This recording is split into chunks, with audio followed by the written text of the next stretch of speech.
Hello, I'm Hannah, 49-year-old mother who divorced and remarried. I have a daughter who's 25. There has been a significant amount of turmoil in my life, and I completely blame myself. Well, I have a crazy-ass story worth writing for, but to have a better understanding, you must know a little bit about my past. So I always had a rough patch with my husband and children. We had lost interest in our lives. We were dating not for long when I got pregnant, and then we had to kind of get married. Liz was only 7 when she witnessed the first proper fight between us. Vicky, though he possessed a good heart, struggled with being a neglectful father. He often prioritized his work and personal interests over spending time with our child. I, on the other hand, became an overprotective mother, constantly worrying about my child's safety and well-being. Our differing approaches caused tension to grow between us, and it seemed like we were slowly drifting apart. As the days turned into weeks and the weeks into months, our struggles intensified. We would have heated arguments about our parenting styles, each of us stubbornly holding on to our own beliefs. Vicky believed that giving Liz more independence would allow them to grow and learn on their own, while I feared that her safety might be compromised if I let go of the reins. The strain of our disagreements extended beyond parenting, infiltrating other aspects of our relationship. We became distant, spending more time apart than together. Our once frequent laughter and shared adventures were replaced with silence and strained conversations. I even tried to talk it out with Vicky. Vicky, we can't keep going on like this. Our marriage is falling apart, and it's breaking my heart. I want to fix things, but it feels like you're intentionally pushing me away. Hannah, I just don't have the energy for this right now. Can't we talk about it later? I've had a long day. Later? It's always later with you, Vicky. We've been pushing our problems aside for far too long. We need to address them and face them head on, or else our marriage won't survive. I'm not being negligent, Hannah. I'm just trying to cope with everything that's going on in my life. I can't be expected to fix everything at once. I understand that life gets overwhelming, Vicky. But we're a team. We promise to support each other through thick and thin. Lately, it feels like I'm the only one fighting for us. Vicky stops pacing and sits down opposite me, his expression guarded. Look, Hannah, I never wanted things to turn out this way, but I feel suffocated, trapped. I need some space to figure things out on my own. Space? Vicky, we're already drifting apart. How much more space do you need? We should be finding ways to bring us closer, not push each other away. I don't know what you want from me, Hannah. I'm doing the best I can under the circumstances. Can't you see that? I just want you to fight for us. I want you to show me that our love still matters to you. It's not just about the circumstances. It's about our commitment to each other. It would slowly extend and exaggerate to an actual fight. It was becoming a habit to the point I could even detect a pattern. Our daughter Liz was going through a difficult phase in her life. She had grown tired and indifferent towards our constant fighting.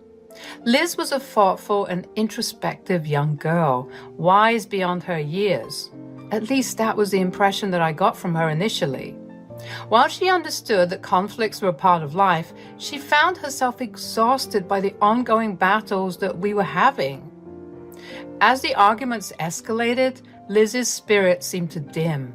She carried the weight of our disagreements on her small shoulders, feeling the emotional strain that it placed on her family. Her once vibrant personality turned subdued, and her enthusiasm for life began to wane.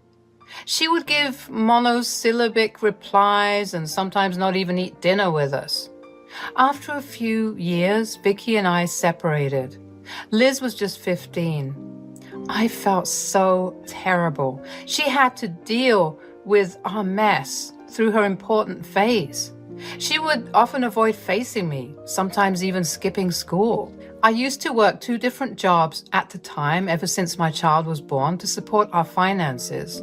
I had to go very early and then come home really late. After Vicky left, things became much worse. Hey, Liz, how was your day? It was fine. Liz, can we talk? I feel like we haven't had a conversation in a while. I don't feel like talking, Mom. I understand that you might not be in the mood, but communication is important, especially after everything that's happened. We can't just stay silent forever. I know, Mom. It's just hard for me, okay? Talking feels awkward. I get it, Liz. It's been tough since your dad and I got divorced, and we all have different ways of dealing with it, but we're a family. And we need to support each other. We can't let silence drive us apart. I know I've been distant lately, but it's not because I don't care. It's just everything feels different now Dad is not here. I miss him. Change can be scary, especially when it's something as significant as a divorce. But remember, Liz, we're still a family, even if it looks a little different now. We can create new traditions, new memories. And talking is an essential part of that. I guess I just don't know what to say or how to start. We don't have to force a conversation, but we can start small. Tell me one thing about your day, no matter how trivial it may seem. Well, I made a new friend at school today. Her name's Emily. That's great, Liz. Tell me more about Emily. What do you like about her? She's really funny, and we both like drawing. We exchanged sketchbooks, and it was cool to see her artwork. That sounds wonderful, dear. It's fantastic that you found someone who shares your interests. It's quite hard to get anyone like that. Maybe you could invite Emily over sometime, and we can all have an art session together, over a cup of tea and all. Yeah, that could be fun, I guess. Our conversations were always short and simple. Sometimes she would want to share something, sometimes she wouldn't. She always wanted to get into small conversations about her dad. I felt like she was in desperate need of a father. She always preferred her father more than me. Vicky took her fishing, picnics, and long drives. They had a good father-daughter bonding. I was the one who was rigid and skeptical about things. I didn't want to join them since Vicky never really talked to me. He interacted with our daughter, asked her how she is and all, but then that's it. She sometimes wants to meet him, but I don't allow it. I was always scared that Vicky would take my daughter away from me. I understand I was not able to properly give her constant support, but it is just because I wanted her to go to her dream college. Her dream college was Ivy League. She always wanted to get into that college ever since she saw her aunt's elder daughter and brothers trying for the college. The only drawback was it costs a lot of money, and I wouldn't be able to afford it if I don't get my head deep in work. One summer, she went with her dad to the lake for camping. I was alone, and that is the time I met Jonathan. He was a car mechanic. One sunny afternoon, as I was strolling through town, I noticed a small auto repair shop nestled in a corner. Curiosity got the better of me, and I decided to step inside. That's when I first laid eyes on Jonathan, a charming, ruggedly handsome car mechanic with a mischievous smile that instantly caught my attention. Jonathan greeted me warmly, and we struck up a conversation. He was passionate about his work and spoke with such enthusiasm that it was contagious. As he explained the intricacies of fixing engines and the beauty of turning a simple car into a well-oiled machine, I couldn't help but be captivated by his knowledge and dedication. I was so awed by his charm that I wanted to visit him again. I intentionally got my car to act funny so that I could ask him for help. Hey there, can I help you with something? I gave Jonathan a quick once-over, my eyes lingering on his rugged charm. I hope so. I've been having some trouble with my car, and I know you're the best mechanic in town. Well, they aren't wrong. I'll do my best to live up to the reputation. So what seems to be the problem? It's making this weird noise when I start it. I don't know much about cars, but it doesn't sound right. Ah, the mysterious noise. Don't worry, Hannah. I've got a keen ear for those. We'll figure it out together. Please make yourself at home. Thank you, Jonathan. It's been a tough week, and I'm glad I found someone like you who knows what they're doing. I understand what it's like to go through tough times. Life has a way of throwing unexpected curveballs at us, right? Really? Do you mind sharing? Jonathan leans against a workbench, thoughtful for a moment before responding. Well, I went through a difficult divorce a few years ago. It was a challenging time, but it also taught me a lot about resilience and finding joy in the little things, like fixing cars. I can relate. Divorce is never easy, but it's a journey that makes us stronger. And I guess in a way, we're both on the path to rebuilding ourselves. We bonded pretty well. I called him for dinner and sometimes went out to take a stroll around the park. When Liz came back, she seemed pretty content. She was very happy, must have had a good time with Dad. When we sat to eat together, she broke the news that Dad got married and is very happy. The stepmother is nice and polite, and she took great care of my dad. I wasn't really unhappy. I was just sad that he gave so much effort into finding another person within a few months of our divorce, but couldn't even make amends to make the current one better. I will never get married. It's not my thing. Then why did you get married to me? It's not like I forced you into it. I gave you a choice. You very well know why. If you weren't pregnant, was that my fault? Is that under my control, Vicky? You were the one who was reckless and stupid. Fine. I have ruined your life. Then why the hell are we still talking, huh? We should split up. You go your way and I go mine. I want you to take some responsibility, Vicky. I understand that this life was our mistake, but we have a child now. Why would you try to run away like this? I mean, how could you even think about it? Liz will be fine with you. The conversation always echoed in my head. As Liz grew up and was preparing for college, I, on the other hand, became a drained old woman. Jonathan would meet me in secret from time to time, but I was too scared to confess this to Liz. What if she reacts badly to this? It began gradually with Liz and I, including Jonathan, in our mother-daughter outings.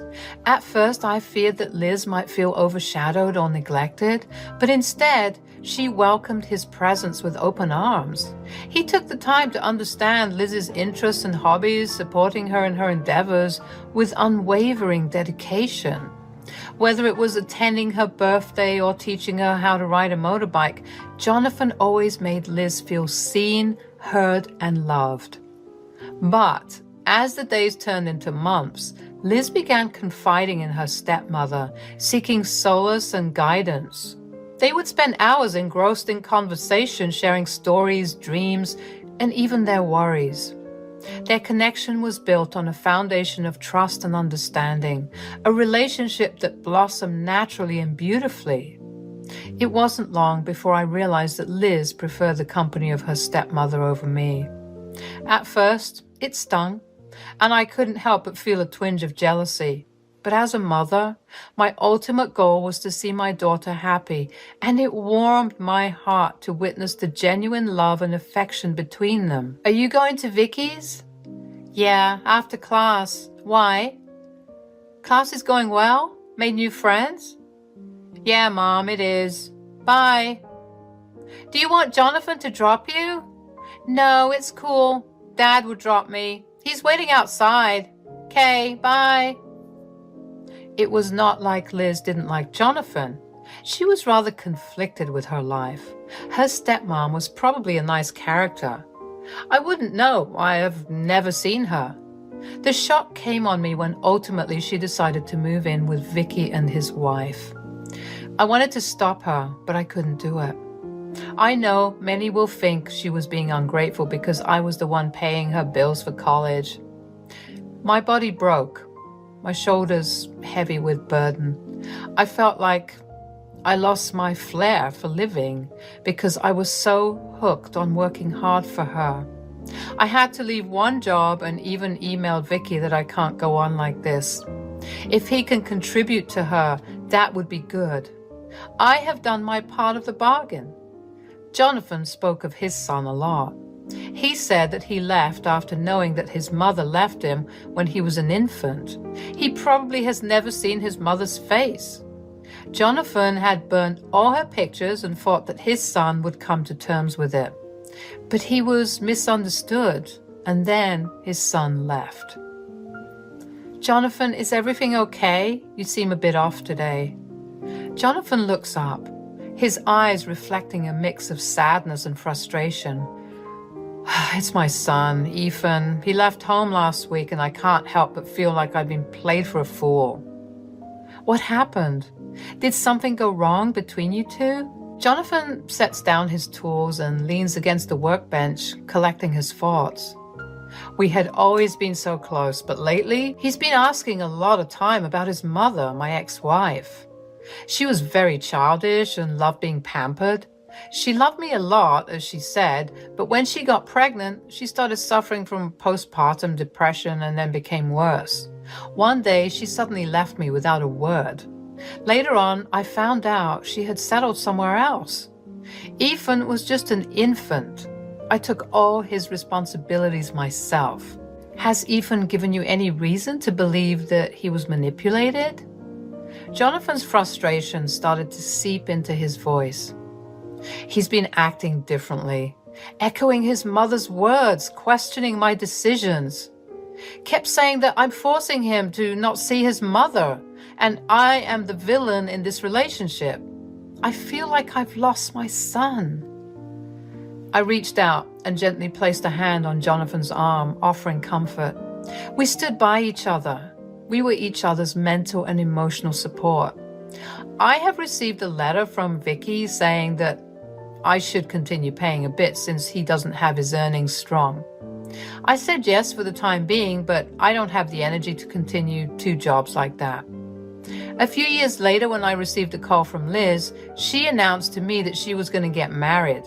She met this very handsome boy in college who was her senior, and they have been dating ever since. Only recently they decided to tie the knot. I was already hurt about the fact that Liz had completely disregarded me from her life, and now she suddenly informs me that she would be getting married. She said that I was not invited because her stepmother didn't want me to. Vicky might be hurt seeing me so. Jonathan was invited. I was speechless as ever. I was beyond hurt. I was numb. I'm sorry, Mom. This was her part of the decision, and I would visit you with Ethan soon enough. Wait, did you say Ethan?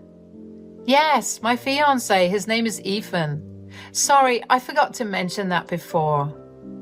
Wait, Liz. This Ethan person, are his parents going to be there? Why do you care? Just tell me. Well, no, Ethan's parents are divorced. He doesn't acknowledge his dad and that he is still looking for his mother. I mean, he has never seen his mother and a lot of other things, but why are you asking me all of this? I became quiet with shock. If this was Ethan, Liz was making a mistake. I mean, it would be a funny scene, to be honest. I just kept quiet about it. I wanted to see how it ended up. Jonathan said he would go and pay a visit, but not talk to anyone else but Liz. I was stoked by the fact that my ex-husband's current wife is my current husband's ex-wife. Damn, that's some crazy mix-up. So technically, Liz and Ethan would be step-siblings. This would be a nightmare, and for some reason, I couldn't contain my laughter. When the epic day arrived, I was in my room reading an article when I get a call from Liz again. She was crying profusely. Before the ceremony was about to begin, Jonathan awkwardly interrupted Liz to give his regards to her, but then Mindy recognized him and squealed before fainting into Vicky's arms. Ethan was extremely furious about the whole scenario, and he confronted Mindy about everything later when she gained consciousness. Then Mindy and Jonathan had a ridiculous fight in front of all the guests, and when Vicky tried to intervene, Jonathan packed a few punches on him. The cops came quickly because one of the guests thought that things went out of hand. Mindy kept hysterically shouting at Vicky about me, slurring names of the devil at me. Overall, the wedding became a total mess. Ethan was extremely disgusted that we hid the secret from them, but it was me who could have mentioned it once Liz called. "Did you know about this?" "I suspected so." "And you didn't bother mentioning me?" "You have already taken the helm of your life long back. Why do you care what I would have to say? I hardly doubt you would have believed me in the first place." Mom, look, I'm sorry, okay? I was an idiot. I should have stayed with you, and I was planning to. You are not invited here anymore, Liz. Jonathan and I would be moving to Texas soon. I would rather suggest that you and your father deal with things from now onwards. But Mom, Dad went all bankrupt with all the preparations of the wedding turned into a disaster. There are still certain things left to be paid. We can't do this without you. Mom, please, I said I'm sorry. I'll try my best to repay you, I swear. I have made my decision, Liz. But what about all these years I paid for the bills and your dad didn't contribute a single thing? You got to a college because of me, and this was how you repaid me? You moved in with the person who cared less about you in the first place. He was doing all of these for you out of spite towards me. Do you get that, Liz? I'm sorry for being the mother you never deserved. Mom, please, hear me out. I cut the call. I wasn't going to spend a single second with an ungrateful human being. She was Vicky's daughter, not mine anymore. I bailed Jonathan out from the cops, where I also met Vicky and the rest. Ethan was still in shock most of the time. Liz and Vicky kept insisting that I stay and contribute so that they could pay off the extra cash. I blocked all the words thrown at me. They never really gave a damn about me. I deserve all the money that I wasted on my daughter. Now, what they do with their lives was none of my business anymore. Jonathan and I wanted to be happy in life. That's what we aimed for. Texas became our permanent home and happiness. Amidst the chaos and confusion, we found strength in our love and resilience as a family. We knew that we had a choice to make, to let this revelation tear us apart or to confront it head on and find a way to move forward together.